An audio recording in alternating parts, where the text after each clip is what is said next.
Hello students, ఈ class లో మనం సెకండ్ టాస్క్ కంప్లీట్ చేస్తున్నాం. సో ఆల్రెడీ మనం టాస్క్ ఫోల్డర్ క్రియేట్ చేసినాం కదా. సో ఈ పర్టికులర్ టాస్క్ లో నేను ఒక న్యూ ఫైల్ క్రియేట్ చేస్తున్నా.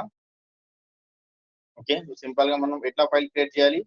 HTML open and HTML close. So HTML ఎన్ని సెక్షన్ లో డివైడ్ ఉంటుంది? మనకు 2 సెక్షన్ లో డివైడ్ ఉంటుంది. Head open and head close. So head లో మనం టైటిల్ రాయాలి. టైటిల్ ఏదైనా మీరు రాయొచ్చు సింపుల్ గా, కానీ టాస్క్ అని రాస్తున్నా మీరు ఏదైనా పర్టికులర్ టైటిల్ రాయొచ్చు. మీ ఓన్ నేమ్ కూడా ఇక్కడ రాయొచ్చు. నెక్స్ట్ మనం బాడీ సెక్షన్ ఓపెన్ చేయాలి. So body section open and body section close. So second task ఏముంది మనకు?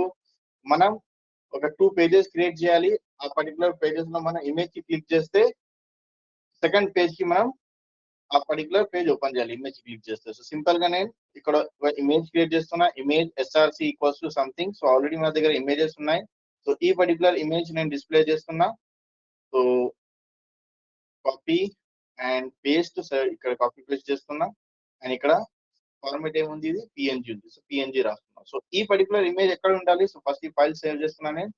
Task number 2.html. Okay, so ఈ పర్టికులర్ ఇమేజ్ మన హైపర్ లింక్ లో ఉండాలి. సో ఏ ఓపెన్ అండ్ ఇక్కడ ఏ క్లోజ్.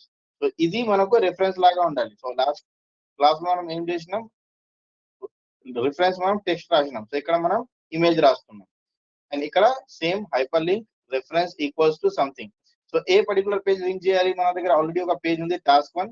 సో ఈ పర్టికులర్ ఫైల్ నేను ఇక్కడ యాజ్ ఎ లింక్ కాపీ చేస్తున్నాను. So .html. సో ఏమైతుంది? ఇక్కడ మనం ఇమేజ్ కి క్లిక్ చేస్తే ఫస్ట్ ఫైల్ ఓపెన్ అవుతుంది. ఓకే, సో ఇప్పుడు సేవ్ చేస్తున్నా నేను.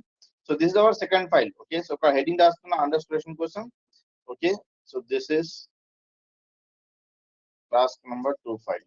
Okay, so just for understanding purpose ఇది రాస్తున్నాను. సెకండ్ ఫైల్ ఓపెన్ చేస్తున్నా ఇప్పుడు.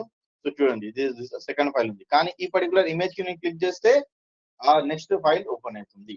ఓకే, సో ఇది ప్రాక్టీస్ చేయండి. ఏదైనా డౌట్ ఉంటే నాకు కమెంట్ చేయండి. Okay, so that's it for today.